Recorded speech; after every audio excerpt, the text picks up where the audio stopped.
Welcome back. Welcome back. This is the Robaer Report coming to you once again on a Monday night.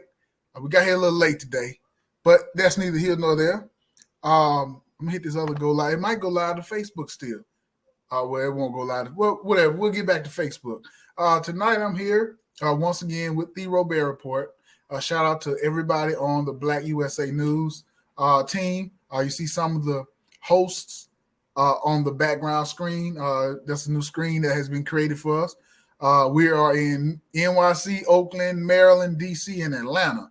And I believe a few more locations across the United States. But today we're coming from Gaithersburg, Maryland, Montgomery Village, right outside of Washington, D.C. area. I'm talking to one of my good friends about his contribution to society, which is the mission of the Robaer Report, talking to individuals about their contribution to society. Here's one of my good friends, Mr. Damian Bascom. I've known him for well over 15 years. He's a local guy to the DC area. I actually worked for him for a brief period back 10 years ago, 10, 15, 12 years, something like that. I can't remember, but I did work for him. And he's here to talk to us today about his venture into entrepreneurship. Damon, take it away, man. How you doing today? I'm doing excellent, man. For Monday, it was a good day. It had a couple of things going on today, but fairly well. Productive day. Gotcha. Thanks, man. It's really a pleasure to be on, Robaer, man. I think what we talked about in the interview. I'm looking forward to this dialogue tonight. Yep. Damien has a pretty impressive resume. I wouldn't even call it a resume. I don't even know if he has a resume because he's been in entrepreneurship his entire life. Adult life, I'll say that. He probably does have a resume. I'm not going to discount him on that, but I'm bringing that up because I've never known him to say, man, I got to go to W-2 type job. Always been a go-getter, somebody who has made his own way. And he's the epitome of being an entrepreneur for a young, talented black person in the DMV. So we're going to start with one of the questions. What got you into entrepreneurship versus being an employee? Well, what got me into entrepreneurship is that I think early on in my life, I learned that having hobbies like some young people do, and one of the things that I observed, not other summer youth were doing this, but other older men were doing this in my neighborhood. I saw a man pushing a lawnmower around the neighborhood, and he was cutting grass, and he came over to my house and he asked my mom and my grandma, can he cut the grass for us? And my mom and my grandmother, they paid him one year. I think I was around about 11 years old. And, following the next year, I kind of got the opportunity to cut my own lawn. My mom told me I was a little too young at 11. And then further in that, I started to become a little more aware of, working in return for being able to purchase things. I always thought my mom just had money in her purse and money grew on trees, or I didn't even understand where money came from. But as I began to observe and understand that that you worked for, and then I learned lessons of working and being able to go out there and being able to be an entrepreneur. And along that line of my observation, because it was a quite unique observation being a youth growing up in an urban community, single family home, the community has different things that you can get exposed to. And I think some of the people in the community, my neighbors, they exposed me to some other activities of economic development and things of that nature. And I saw how these things were able to, you do this and other people are doing what they're doing and you're doing what you're doing. You want what you need. And they kind of came together. So I look at it as I became from that early childhood experience of just observing and trying to earn some income. I turned into a social entrepreneur because I looked at how society was kind of operating from different scenarios that I was experiencing, and I think that's the beginning of my lessons. If I can kind of gather it there, and then my grandmother was an independent entrepreneur. She did Mary Kay, and she also did. She held like this thing called the Suzus. I'm from Guyana, and she taught me some of these things. She taught me some of these activities as a youth. I would listen to her, and she also ran a daycare, and I worked in a daycare. I was her assistant. I was the spoiled little assistant. I never got in trouble, but I had to do work. I had to help change diapers. I had to help feed the babies, and I had to do those type of things while I was there. And I became my grandmother's favorite, actually. Spent a lot of time with my grandmother, and she became my best friend. She knew me, and she observed me as I gotten older. She prayed for me. I think, I could go into how I observed my relationship with my grandmother and who I am today. And she also added that component, because when I took my lawn care business and I got a van, or I got an opportunity from somebody else, after I got in trouble a little bit and learned, what not to do to get in trouble as a youth, I got you. And making money or just being young and adolescent. But Robaer, man, I can continue to talk about the subject of what got me into it. It's like a kind of a history piece. And it just, when I say social entrepreneur versus entrepreneur, because I've actually made money just by looking at what the community needs are. We have senior citizens that reach an age. We have babies that are at an age, and we have young people that need work, and we have solutions that we can create. And so, my endeavors of entrepreneurship is I can keep talking, man. I actually I need to write some of this stuff down I'm talking about. Hey, man, there's a lot of people should be in particular entrepreneurs should be writing down some of the things, some of the lessons that they learn as they go throughout their entrepreneurial journey, for book purposes, for being able to share them on interviews, and then just have a good conversation at dinner parties. And so I'll bring up another topic that we discussed, because for those who watch my show, they do know that I have preliminary interviews with my guests. So I'll jump into another topic. What are the top 3 mistakes that you have made, that you have experienced being an entrepreneur? The top 3 mistakes that I've made. If you can just say 1 or 2, that'll be great. But I just mixing business and pleasure. Number 1. Okay. Right. See, mixing business and pleasure is one that is one. And then number 2 would be, these are not in no order, but they're coming to my head, right? As you think about 3. And not paying myself first.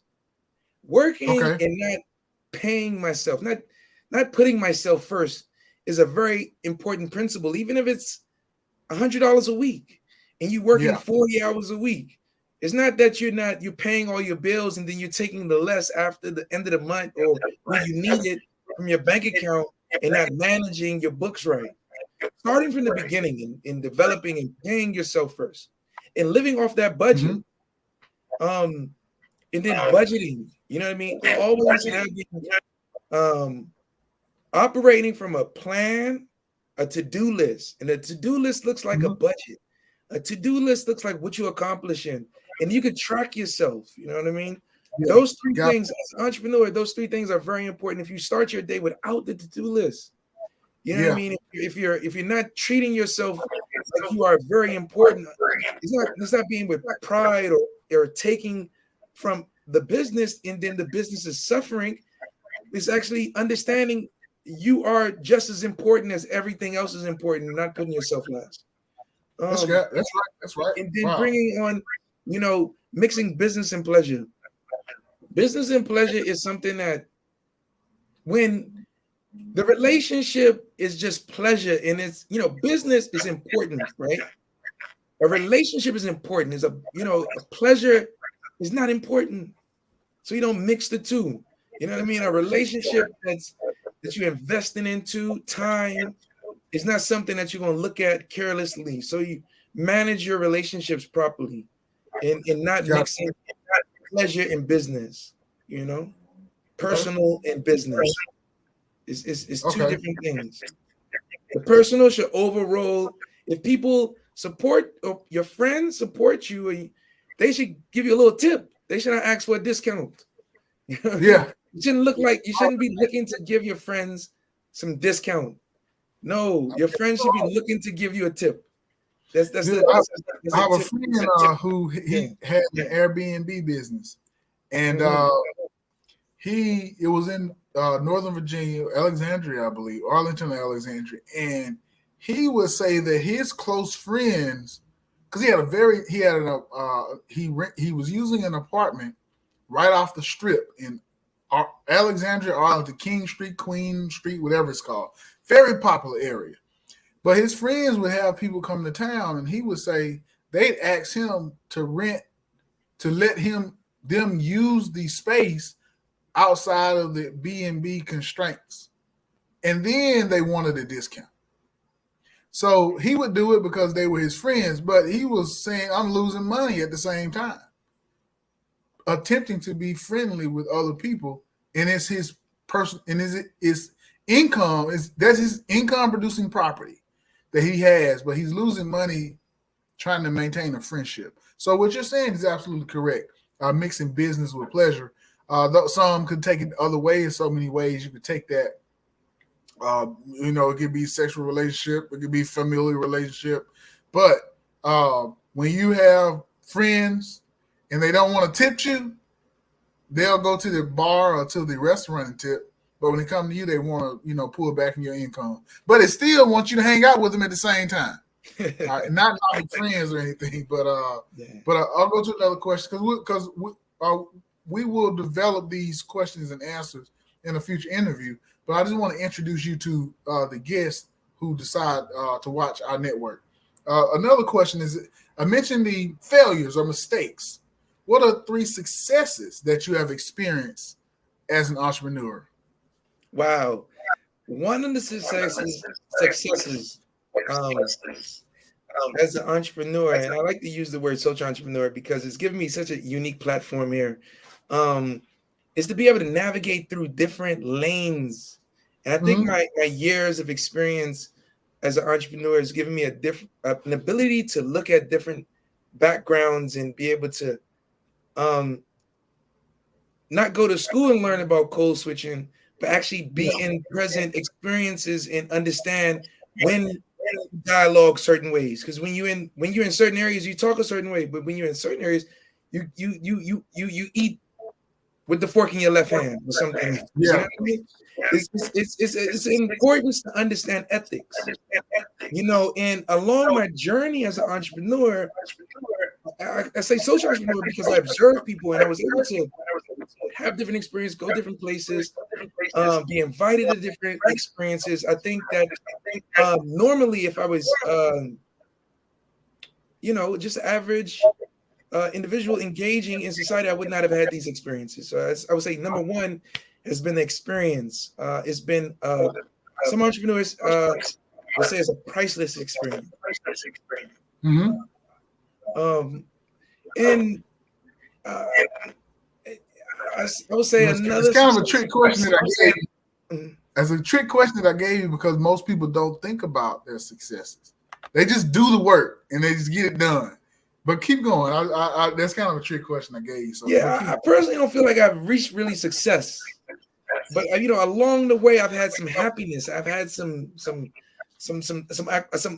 opportunities, some activities that I can look back at and I can look at, and I do sometimes look at, and I think just that question is giving me the ability to think about some of these things. And I really appreciate you asking me that. But, 2 more successes really quickly is just being around certain people is number one. Experiences, and I think freedom, being able to wake up when I wanted to wake up on certain days, just choose to do what I wanted to choose to do.